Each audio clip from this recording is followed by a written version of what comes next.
Kumusta mga kabayan? Nandito tayo sa West Philippine Sea at nandito rin tayo sa Pacific Ocean.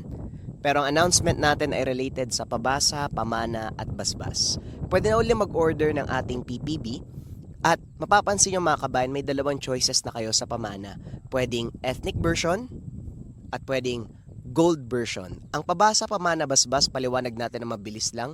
Pabasa, magkakaroon ng readings sa iyong pangalan. Babasahin ko anong kapalaran mo at kung paano ito makakatulong sa iyo. Pangalawa, pamana, batay sa pabasa mo, bibigyan ka ng pamana gamit na kailangan mo. Kung kailangan mo ng depensa espiritual, karagdagang swerte, yon ang ibibigay pero depende yon sa pabasa.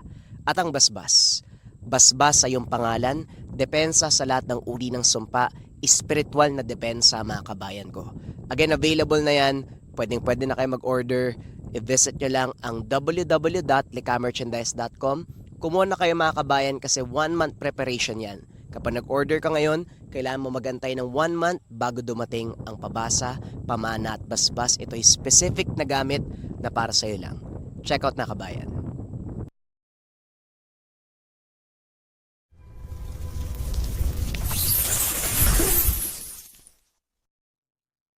Ang kwentong ito ay hango sa totoong buhay.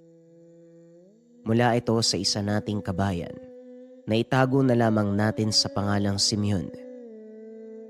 Walang eksaktong taon, probinsya ng Siquijor.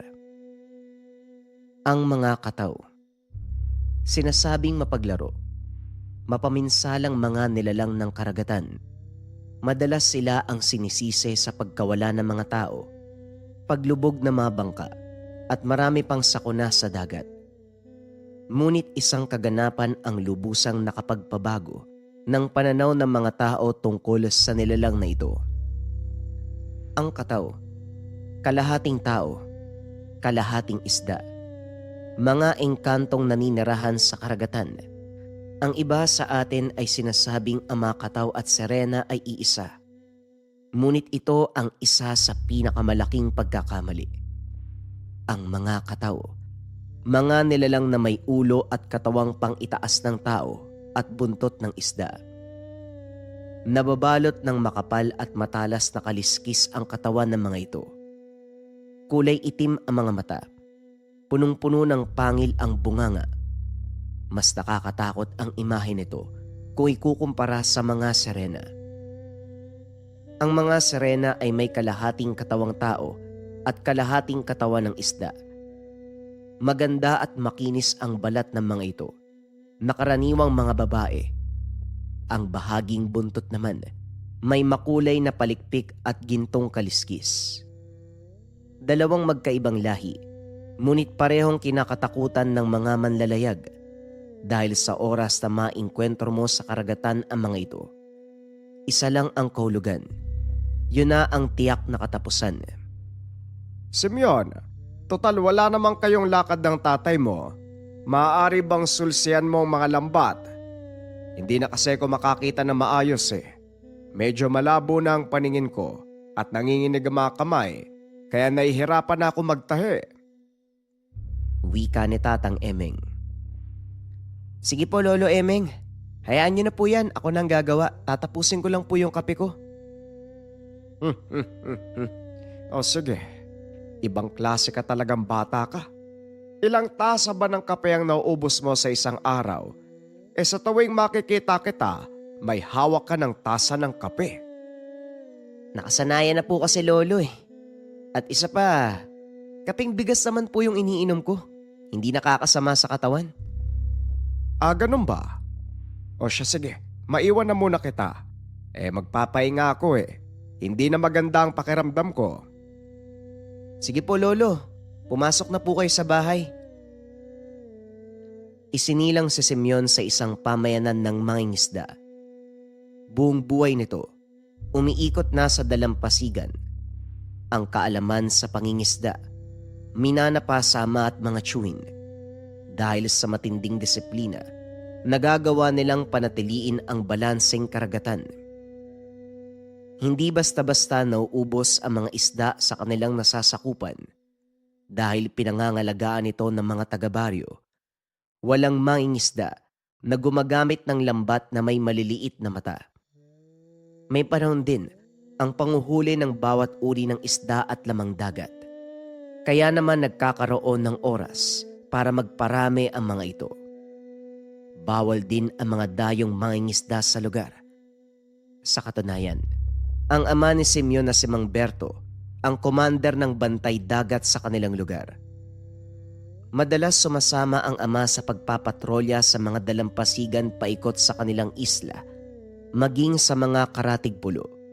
Nagagawa din nilang bantayan, kaya walang nakakalusot na may masamang balak sa kanila. Pagsapit ng hapon, matapos magtahi ng lambat, inaya naman ito ng ama na lumaot. Simeon, alam kong pagod ka sa pagtatahi ng mga lambat. Kaya mo bang sumama sa laot? Oo naman tay, at saka hindi naman talaga ako napagod kanina. Konti lang naman yung butas ng lambat natin eh. Mabuti kung ganon, dahil may mga mamimili mula sa Romblon. Dadayo para kumuha ng isda sa atin bukas. Sayang din ang kikitain natin. Wala pong problema tay, sige po, ihanda ko na ang bangka. Banat ang katawan ni Simeon sa trabaho dahil simula pagkabata, sinanay ito ng ama sa mabibigat na gawain. Bilang panganay na lalaki, siya ang inaasahan nitong maging katuwang. Nang gabing yun, matapos magapunan na ganda na sina Mang Berto at Simeon sa paglaot, nag-aantay sa dalampasigan ng binata nang dumating ang pinsang si Rimuel. O Manong Simeon, saan ka pupunta? Lalaot ka ba? Oo Rimuel, may mga mamimili mula sa Romblon bukas eh. Nanghihinayang si tatay sa kikitain kaya sasamahan ko muna. Oo nga, nabalitaan ko rin yan, Manong. Sasama nga din ako kay Mang Poldo eh. Naku, bakit kay Mang Poldo ka sasama? Alam mo namang hindi lalaot yun ang hindi nakakainom eh. Ang mabuti pa, sa amin ka na lang sumama. Nangako na kasi ko kay Manong eh. Baka magalit yun sa akin. Hindi yan, sigurado ko. Hindi nga nun inaakala na sasama ka sa kanya eh.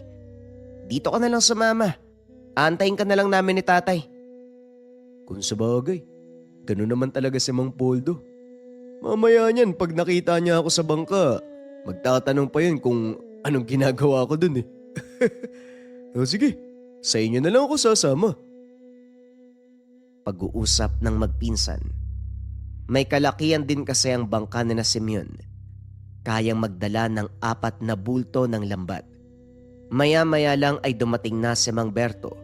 Natuwa ito nang malamang sasama si Rimuel sa kanila. Akmang papaalis na ang bangka. Nang mapansin ni Mang Berto ang aandap-andap na sulo mula sa kanilang bahay. Saka pa lamang nito nakilala kung sino ang papalapit nang marinig ang boses. Berto, mag-iingat kayo. Walang buwan ngayon. Kaya hanggat maaari, huwag kayo masyadong lilikha ng ingay sa dagat. Umaaligid ang mga kataw. Opo tay, alam ko po yon. Sige na po, baka lalo pang lumala yung sakit nyo eh, mahamog pa naman. Pinapaalalahanan lang kita, Berto. Lalo pat kasama mo ang 2 batang yan. O kayong 2, makikinig kayo sa mga sasabihin ni Berto, ha? Opo Lolo Emeng, sige na po, pumasok na po kayo sa bahay. Alam na po namin ang gagawin. Tugon ni Simeon. Habang inaakay ito pabalik sa tahanan, matapos ay bumalik ito sa dalampasigan. Tumuloy na sa paglaot ang 3 dahil lumalalim na ang gabi at medyo mataas na din ang tubig. Walang hangin na mga sandaling yun, kaya banayad ang karagatan. Halos wala ding agos, kaya hindi basta maanod ang kanilang lambat. Mukhang kailangan nating gumitna ng kaunti, ha? Walang agos dito, ibig sabihin, ang malalaking isda nasa laot. Sige tay, maghanap tayo ng agos. Nagsagwa ng binata at pinakiramdaman ng tubig. Nang makitang pumaning pakana ng bangka, kahit hindi ginagalaw, nagpasya silang mag-arya. Matapos ibaba ang 4 na bulto ng lambat, hinayaan nila itong sumabay sa agos. Sa loob ng 4 na oras, dahil sa pagod na kaidlip si Simeon, Samantalang si Remuel naman, nangawil habang nagbabantay sa kanilang buya. Remuel, gisingin mo na lang ako mamaya kung gusto mo nang matulog ha. Nang sa ganon, mapalitan kita sa pagbabantay ng buya. Sige po, Tio Berto. Sabihan ko na lang po kayo mamaya. Nakatulog na din si Mang Berto ng mga sandaling yun. Patuloy sa pangangawil si Lemuel. Ngunit dahil madalang ang kagat ng isda, nakatulog ito nang hindi sinasadya. Naramdaman ni Simeon na tila umiikot ang sinasakyang bangka. Dali-dali itong bumangon. Laking gulat nang makitang napakalayo na nila sa isla. Halos hindi na matanaw ang liwanag ng kanilang baryo. Dali-daling ginising ng binata ang pinsan at si Mang Berto. Tay, mukhang naanod tayo ah. Malayo na tayo sa isla. Paano nangyari yon? Wala namang agos kanina. Pasensya na po, Tio Berto. Nakatulog po kasi ako eh. Hindi ko na malayang inaanod na pala tayo. Ay naku naman. Kabilin-bilinan ko sa'yo, Remuel. Nagisingin mo ko. Kapag gusto mo nang matulog, ayan tuloy. Nasa na ang buya ng lambat natin? Hindi ko na rin makita, tay. Ang mabuti pa, paandarin mo ang makina at babalik tayo sa isla. Siguradong naanod na yon malapit sa kabilang pulo. Dali-daling pinaandar ni Simeon ang makina ng bangka. Naglayag pabalik ng isla. Sa kasamaang palad hindi nila nahanap ang buya at dahil sa panghihinayang, nagpa siya ang tatlo na hanapin ang mga gamit sa pangingisda. Sinundan ni Simeon ang agos dahil alam nito na nasa parehong direksyon ang kanilang lambat. Ngunit ang hindi alam ng binata, nasa maling direksyon na sila. Napansin na lang ni Remuel na unti-unti nang lumalakas ang alon at hindi na kinakaya ng bangka ang paghampas nito.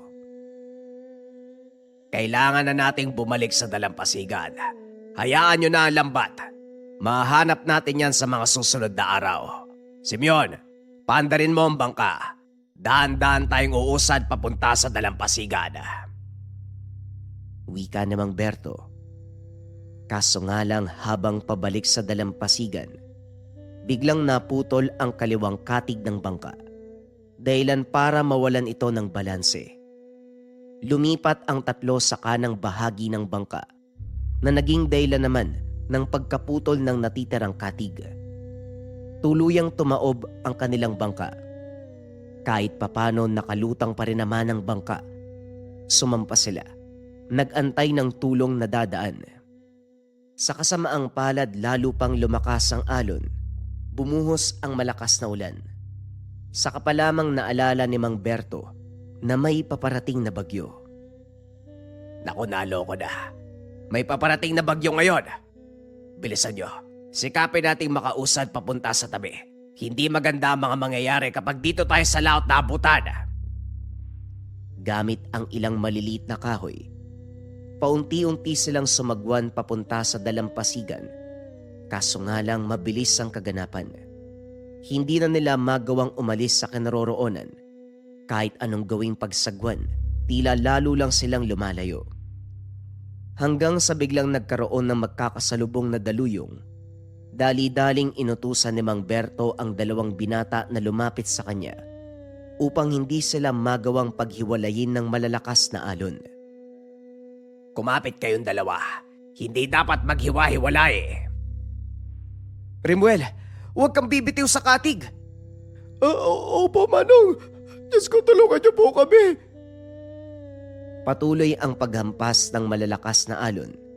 Maging si Mang Berto na sanay sa ganitong pangyayari, tila pinanghihinaan na ng loob. Nang walang ano-ano, nakarinig si Simeon ng banayad na tinig ng babae. Sinabi niya ito sa ama, ngunit abala ito sa paghahanap ng masasampahang piraso ng kahoy. Sa isip ni Simeon, maaaring guni-guni lang ang mga narinig dahil na din sa lakas ng hangin. Ngunit habang tumatagal, tila lalong lumalakas ang boses. Sa pagkakataong iyon, narinig ito ni Remuel. Manong, narinig mo ba yun? Para may babaeng kumakanta. Oo, Remuel. Naririnig ko pero imposible. Napakalayo natin sa dalampasigan at isa pa, sino namang maglalakas loob na mamangka sa ganitong kalakas na alon? Ano ba pinag-uusapan niyo? Teka, naririnig niyo yon? Opo, Tay. Kanina ko pa sinasabi sa inyo eh. May ibang tao bukod sa atin. Hindi tao ang naririnig niyo, Simeon, kundi mga kataw. Bilisan niyo, kailangan nating makalayo sa lugar na to. Paano natin gagawin yun, Tay? Hindi nga tayo makaalis sa lakas ng alon eh. At sa palagay ko, napadpad na tayo kung saan. Nasa kalagitnaan ng pag-uusap ang tatlo nang biglang humampas ang napakalaking alon. Dahilan para tuluyan silang lamunin ng tubig pa ibaba. Sa lakas ng daluyong, nawalan ng malay si Mang Berto. Nagising na lang, nakasampa sa batuan. Marahang tumayo ang matanda. Hinila sina Simeon at Remuel. Maya-maya pa nagkamalay na din ang anak. Aray ko! Ang sakit ng katawan ko, teka. Nasaan tayo, Tay? Hindi ko alam, Simeon. Ang mabuti pa, alalayan mong maialis sa batuan nitong si Remuel. Doon tayo sa may mga puno ng nyog. Binuhat ng mag-ama si Remuel hanggang sa marating nila ang bahaging may mga nakatanim na nyog. Napatingin si Simeon sa dagat, saka pa lamang napagtanto na nasa abandonadong isla sila ng kabilang probinsya ng Romblon. Mukhang napadpad tayo sa malayo, Tay. Wala pa namang dumadaang bangka o barko sa lugar na to. Napakalakas ng agos eh. Huwag kang mag-alala. Ang isipin mo na lang ligtas tayo. Madali lang humingi ng tulong. Kaya magpapahinga muna tayo. Medyo masakit pa ang katawan ko. Siguradong ganun ka din. Naupo ang binata sa ilalim ng puno ng nyog. Ilang sandali pa muli itong nakaidlip. Nalimpungatan ng binata nang marinig ang sigaw ng ama. Lumayo kayo sa akin. Hindi ako magdadalawang isip na saktan kayo. Napatingin si Simeon sa ama. Nanlaki ang mga mata nito nang makita ang mga nilalang na nasa dalampasigan. Pinapalibutan ng mga ito ang kanyang ama. Tay, ano pong nangyayari? Anong mga yan? Diyan ka lang, Simeon. Mga kataw sila at siguradong papatayin nila tayo. Dali-daling kumuha ng panghampas si Simeon at tinulungan ang ama. Laking gulat nito. Nag-alisan ang mga nilalang. Natitigan niya ang mga ito. May mahabang katawan na balot ng matibay na kaliskis ang balat. May maganda at mahabang palikpik. Saka pa lamang napagtanto ng binata na totoo ang sinasabi ng ama. Ayos lang po ba kayo, Tay? Hindi ka ba nila sinaktan? Saka, bakit kasi nasa tubig kayo? Balak ko sanang kunin ang kapirasong kahoy na yon.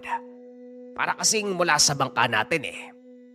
Teka, kung ganun, mga katawan nagligtas sa atin? Bakit mo naman naisip yon kanina lang?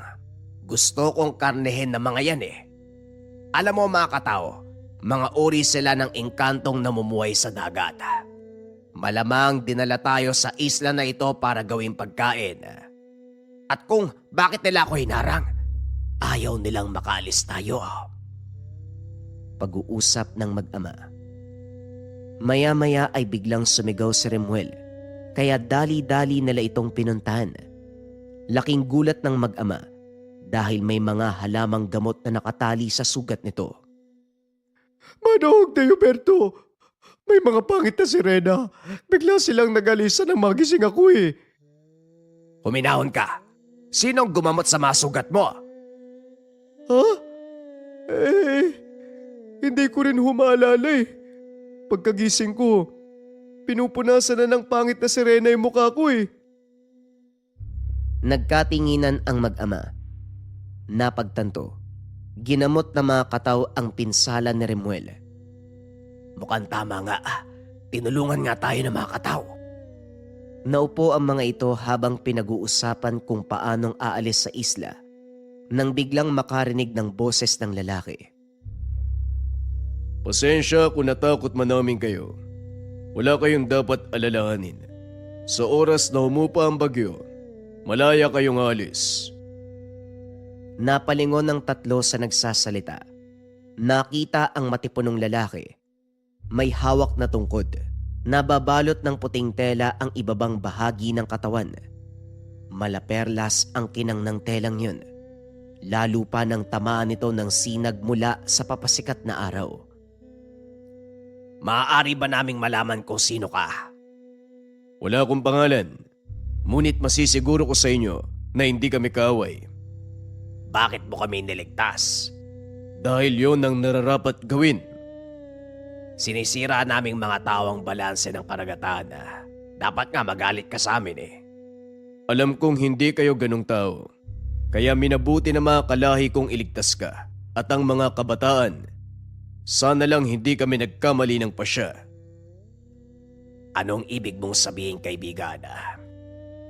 Nakita namin ang mga ginagawa mo, kung paano mong pangalagaan ang karagatan. Minsan ka na ding nagbuwis ng buhay para lang pangalagaan ang aming tirahan. Sana lang ang mga kabataang ito sumunod sa yapak mo. Nang sa ganon mas lalong mapagyaman ang karagatan para sa susunod na henerasyon. Hindi ako magkukulang ng pangaral sa kanila. Tatanawin kong malaking utang na loob ang ginawa niyong pagligtas sa amin. Habang buhay ko kayong papasalamatan. Ganun din po kami. Maraming salamat po sa inyo. Hindi na nagsalita ang nilalang. Matapos ang pakikipag-usap, tumalikod na ito at bumalik sa tubig. Ilang sandali pa tuluyan ng humupa ang malakas na alon. Mukhang maganda na ang panahon. Lumipas na ang bagyo. Dalian nyo, mag-abang tayo ng mga bangkang dadaan. Mabilis na tumakbo sina Simeon, Remuel, upang tignan kung may mga bangkang dumadaan. Pero laking gulat nila nang makita ang kanilang bangka na nakasadsad sa buhangin. Alam ko nasira to nung tamaan tayo ng bagyo, di ba Remuel? Oo pero hindi na yun mahalaga. Sandali tatawagin ko si Teoberto. Umalis na tayo sa islang to. Nagulat si Mang Berto nang makita ang bangka na hindi man lang nagalusan. Alam ng tatlo na nawasak ito. Tumaob ng tamaan ng malakas na alon. Bago tuluyang umalis. Muling nilingon ni Mang Berto ang dalampasigan. Nag-usal ng pasasalamat sa mga nilalang na nagligtas ng kanilang buhay. Pagdating sa kanilang dalampasigan, masaya silang sinalubong ng mga tao. Laking gulat ng mga ito nang sabihin sa kanila na 7 araw silang nawala. Hindi na nagsalita pa sina Mang Berto. Bago pa man makadaong, pinili nilang manahimik tungkol sa totoong kaganapan. Ito ay upang mapangalagaan ang kapakanan ng mga bago nilang kaibigan. Nang malaman na 7 araw silang nawala, nagdahilan ng mga ito na nasiraan, naanod papunta sa probinsya ng Romblon. Ilang araw pinaayos ang makina ng bangka, kaya natagalan sa pag-uwi. Simula nang mailigtas sila na mga katao, mas pinili nila Simeon at Remuel na sumapi sa bantay dagat. Lumawak ang organisasyon hanggang sa kinilala ng pamahalaan. Para kay Simeon, isang pambihirang kaganapan ang naranasan na kailanman tatatak sa kanyang puso at isipan. Na minsan silang niligtas ng bantay karagatan, nang minsan silang iligtas ng mga katao.